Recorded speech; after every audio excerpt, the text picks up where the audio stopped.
to you, suddenly everything starts piling up. Then you're at a loss. Then you have your self-doubt. Then you have poor self-confidence because you weren't able to work on yourself right now. So, when you're solo, because either you want to be solo or you have no choice but to be solo, having a growth mindset is just necessary.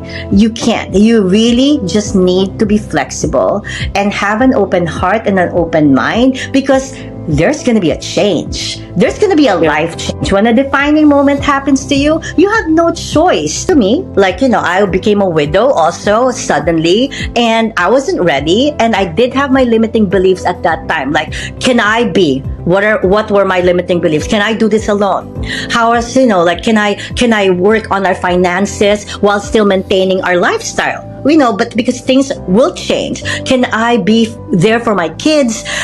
And play dual roles. So I had so much doubt. I had so much limiting belief that, for a while, a few months, I was really on a really deep reflection. I was a little, depressed and anxious, until all of a sudden I found myself again and was able to, my grief turned into healing. I was authentic self, because you were able to go through to pass those challenges in your life and made you become better. Because without those challenges, without you going through those things that you went through, you wouldn't be here right now.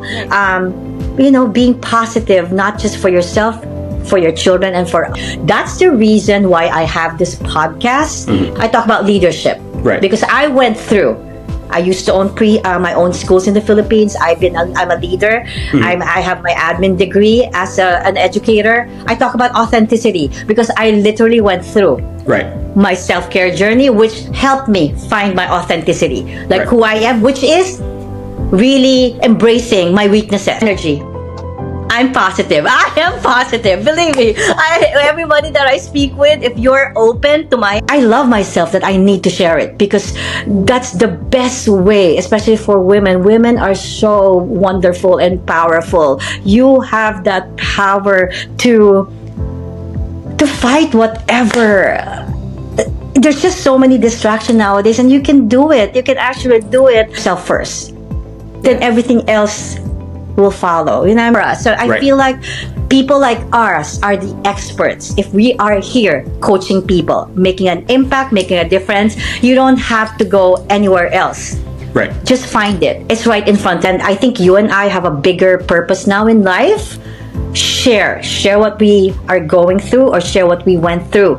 It doesn't mean that we're not gonna have more challenges in life, but at least we now know how to go past it with our faith, with the fact that we know we can do it, and that it's just a temporary setback, and we will learn from it. That's one thing I know about whatever challenges that I face right now. It's a lesson for me. It's a lesson that I will learn from, and I will use it again to make me stronger. Sharing it with others, because it can be a simple obstacle that I'm going through, but others might resonate with it. And other people don't have the tools. They do, but they haven't cultivated it. They haven't found their authentic self yet. And so love is better the second time around, the third time around, because you're able to appreciate the things that worked in your past relationship, and things that didn't work, you're able to make it work. Where I want to go, that's consistency for me. Setting a clear path and really doing something every day that brings me closer to my goals. I love what I'm doing, and you know what? At some point, it will happen. Money or finances will happen, but if you are in the mindset of money first, then you know what? You're not hitting your goal. So right now, I'm at the point wherein I love what I'm doing. I know in my heart that I'm making even a slight impact. Look, I am also a high achiever, right? Before, I was very perfection. I have that perfectionist mentality, and I just realized that it just makes me more anxious and stressed. Right now, I am still high achiever, and I try not to put perfection anymore. Like if I make mistake in my podcast or in whatever I do, I've learned to let it go. It's part of life. You know what I mean? That's okay. So it's okay to be high achieving, but just let go of the perfectionism. That's one thing that I hope they can take from, because you're just making yourself anxious and stressed over your own limit. Yeah. And I know at one point, mark my word, somebody's gonna find me. A group, a corporation, a brand is gonna find me, because I am putting my heart and my soul into what I'm doing. And mark my words, somebody's gonna find me, and my break is going to start. And because I love what I'm.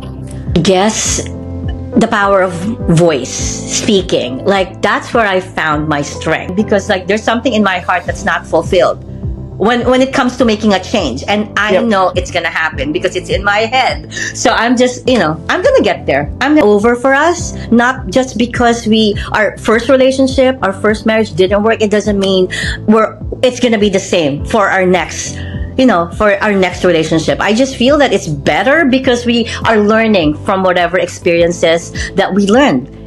Take away lessons from those relationships, right? Are they looking up to? But if you're happy, they're happy.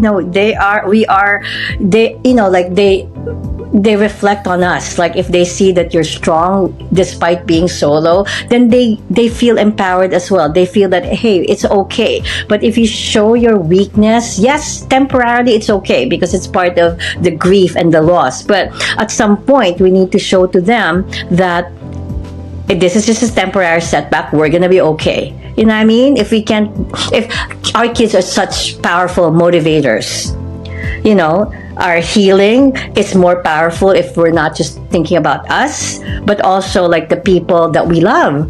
I can still use my childhood experiences and be who I want to be right now. So it doesn't have to be childhood trauma. It could be what happened in my life when I was a child that made me successful right now. You know what I mean? Because who you are right now because of your experiences in your life. Meaning, going back to when you were a child. So it doesn't have to be when you talk about your childhood, it doesn't always have to be your trauma. It's called Solo and Strong, thriving as a single parent.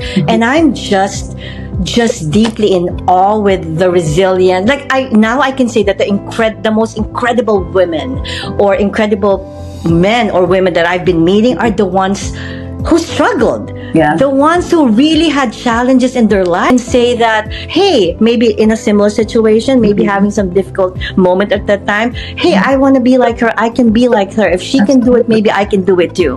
Right? That's right. That's what it's and that's why we are here. Just encourage people.